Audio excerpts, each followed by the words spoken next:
ઔદ્યોગિક એકમ હજીરા વિસ્તારમાં બોલેરો ગાડી અને ફોર વ્હીલર કાર વચ્ચે જોરદાર અકસ્માત સર્જાયો હતો, જેમાં એક ડ્રાઈવરને ઈજાઓ પહોંચતા સારવાર અર્થે હોસ્પિટલમાં ખસેડવામાં આવ્યો, જ્યારે કાર ચાલકનો ચમત્કારિક બચાવ થયો હતો. હજીરા હાઈવે પર ગમખ્વાર અકસ્માત સર્જાતા ભયનો માહોલ સર્જાયો હતો. બોલેરો પિકઅપ અને ફોર વ્હીલ વચ્ચે થયેલી ગંભીર ટક્કરમાં બોલેરોના ડ્રાઈવરને ગંભીર ઈજા થતાં તાત્કાલિક સિવિલ હોસ્પિટલ દાખલ કરવામાં આવ્યો છે. ફોર વ્હીલના ડ્રાઈવરનો આબાદ બચાવ થયો છે. બોલેરો પિકઅપ અને ફોર વ્હીલ વચ્ચે થયેલી આ ગમખ્વાર ટક્કરમાં બોલેરોના ડ્રાઈવરને ગંભીર ઈજા થતાં હોસ્પિટલ દાખલ કરાયા છે.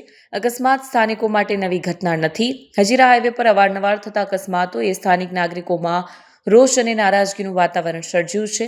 સ્થાનિકોએ તંત્ર તરફ ગંભીર ધ્યાન ન આપવાનો આરોપ મૂક્યો છે અને હાઈવે પર સુરક્ષાના પાયાની સુવિધા ઊભી કરવા ભાર મૂક્યો છે.